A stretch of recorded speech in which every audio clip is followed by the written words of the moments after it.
Okay. You can grab. I don't even think I can do that. God, that is solid. Pretty solid, yeah. Okay, so tell me a bit about you and what you're studying, what you're doing, and everything in between. So I'm studying biology and psychology at uni, and I've done a few sports at uni. Started with athletics, doing triathlon now, and obviously I've signed up for Fight Night this year. So can you tell me a bit about Fight Night and how it works? So Fight Night is essentially you get 8 to 10 weeks of training, and then you fight at a big event in front of all your friends and family if you want at the SU. And the training was with an ex-Commonwealth boxer, Andy McLean. It kind of gets to a point you start off and you're like, God, I'm awful, like I don't see how this is ever going to work in a ring. And then a few weeks down the line, one day he's kind of like, you've got it, like you're kind of getting it, and you feel that like, you're not going to step in the ring and just get absolutely battered in. Very excited, obviously nervous, but I think we're all just, your body is kind of ready to fight as well. Like you put in so much effort and you get tired and you have so many ups and downs, and you're like, I really want something to come from all this. I'm looking forward to seeing you just knocking this other girl out. KO though. And so what inspired you to actually participate and take part? So I got a stress fracture in my shin last year when I was in athletics, and I found that really difficult because I was captain. I had to go to the training, but I couldn't actually do any myself. So that was a tough year. Didn't really know exactly what to do, just ended up doing some gym classes, but felt like I wasn't doing anything with particular meaning. And then sort of the end of last year, Fight Night kind of came on my radar more, and I was like, you know what, that could be something to do. And it's like, I know that I'm training for a goal, and I also seem to have a history of signing up to things that everyone's like, why would you do that? And then I'm like, I don't know, and then I do it and then pick a new thing to do. So you're showing resilience and determination to carry on. Hopefully. Do you train with the boys then, or is it split? So how does the training work in the run up to Fight Night? Yeah, so it's kind of half and half. So during the week there's a Monday and a Wednesday session, and you pick one of the two to attend, and that's fully mixed, so it's whichever night is better for you with uni. And then the weekends, only boys go on a Saturday morning, and then only girls go on a Sunday morning. So it's kind of because when you're sparring, obviously you mainly only want to spar girls, and we are different in the way we train and the way we take in information. The boys are very much like, I just want to hit something, whereas we think about it a lot more, I think. Generally the boys are quite good when you train with them, but I think at first they're like, oh, I don't want to hit her very hard. Yeah. And then you hit them and they're like, oh, okay, actually, never mind. Bring it on. And then they start to treat you normally. So I think it takes them they do on the whole treat you the same, but it just takes like them to realize, actually, like, I'm not like this precious thing. You can punch me, I'm gonna punch you. That's the sport. Do you find it intimidating when you do have to work with the boys, or?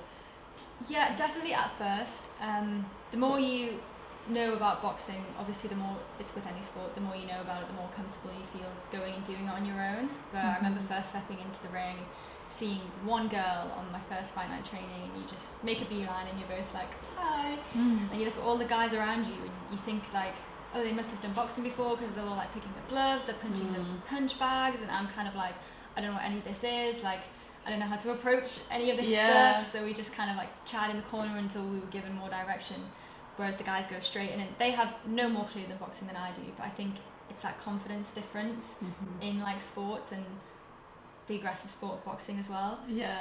Did you have any backlash when you told people you were first signed up? Yeah, I think actually, because I'm not a very aggressive person generally, and I'm quite weak. You don't look at me and think, oh, she's super strong. A lot of people at first were kind of like, really? Like, you're doing Fight Night? And as a joke, like, oh, you're gonna get battered, like, you can't punch anyone, knock anyone out. And I'm like, yeah, okay, I'm not as strong as like Anthony Joshua, but like, you can definitely give it a good go, and you're matched on weight and everything. So I feel like people initially look at you and think, oh, you're not aggressive, you're not strong, why are you signing up to Fight Night? And you can tell the guys, when the guys get into spar for the first time, they just want to punch each other, and as soon as they get punched, they have this switch that's like, right, well, I've got to punch them back straight away. Whereas with the girls, it's kind of, oh, don't want to get punched as much, and we think about it more, but I feel like we slowly bring out the aggression to a level that we need it, instead of the boys. Okay. They over-aggressive just for the sake of being aggressive. It's a bit more in the thought process for girls, Yeah, rather than being kind of aggressive. instinct. Yeah, it's not an instinct, but it's definitely something we get because you need it in the sport. You're quite a sporty person yourself. Why do you think it's important to push women into sports that perhaps they're scared of trying or are maybe perceived as masculine sports?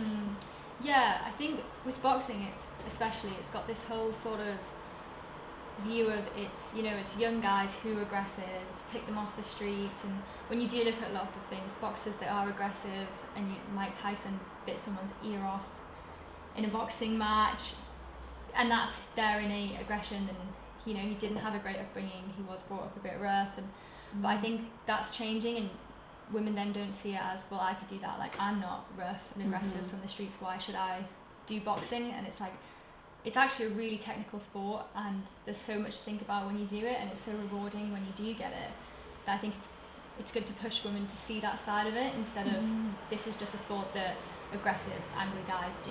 I feel the fittest I've ever been. My goal in life has always been able to do one pull-up, just one. Right. And that's a good goal. Yeah. From these, say, 8 to 10 weeks of boxing, I can now do a pull-up. And that just kind of happened from the natural strength you gain from going in every day, punching and working on your arm strength. And I wasn't doing any specific pull-up training, but it was just the natural strength I gained, so that made me feel really good. It's also mentally pushed me a lot, I think, with this experience, because it's such an intense time frame. The coach pushes you because you have to learn fast, you have to pick it up, because he doesn't want to send anyone into the ring to get beaten up. Yeah. So there are days when I've come home from boxing, I've cried because I've had a bad day and I've been like, is this worth it? But then the next day, when you get it and you improve what you've done wrong, and he's like, you've got it, like, you're doing good today, you feel 10 times better. You mentioned before that the girls have to wear the head guards and the boys don't. Can you tell me a bit more? So this came as a bit of a shock to us. So since the beginning, we were sort of told, like, you don't wear head guards. They've never worn head guards in the past at fight night. And then sort of a few weeks in, I remember Andy, our coach, being on the phone once, and he came back in a bit agitated, and he's like, oh, the university are trying to get used to wear head guards, and we're trying to fight against them, but it'll be fine, we're on top of it. So I just thought, oh, maybe there's, the university are like, we want everyone to wear head guards for health and safety. And then it comes out only maybe like a week and a half ago, so we've got like 2 weeks left till the fight, and they turn around and they say, right, the university won't let us run the event unless all the girls wear head guards. So obviously, it's not the end of the world. It does change your senses in the ring, because you can't hear as well. If someone punches you hard, it moves around, blocks your vision. It's pretty sweaty inside there. But also to find out the guys don't have to wear them. We obviously kind of want a bit of an explanation as to, well, why do the girls, like, we don't punch as hard, surely it's less of a risk. But it's all based on research and a lack of women in boxing. Right. So it's the Olympic standards that males don't wear head guards and females do. And this is because they've done studies on males, and it shows that you get more concussions if you wear head guards. This could also be the case for women, but there isn't enough women's studies on women in boxing and wearing head guards, but they simply just don't know, so they've left it as the rule was. Yeah. So the union wants to follow the Olympic standards. This could also be the case for women, but there isn't enough women's studies on women in boxing and wearing head guards, but they simply just don't know.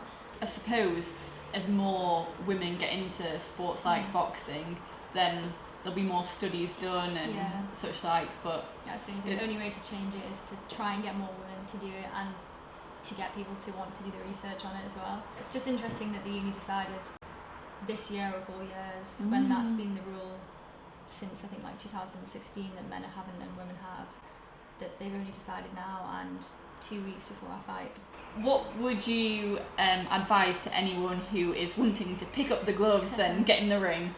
Just do it, definitely. I think everyone's scared of being punched in the face. I was terrified of being punched in the face. I remember the first time our coach said, okay, girls, you're going to do your first spar today. I've never felt so sick in my stomach. And in that first spar, I took a really hard punch to the face. But you do become immune to the punches, and you learn how to block them, and it's really not that bad. So yeah, I think you just got to face your fears. Softer than a knuckle though. It's gonna hurt. Bye.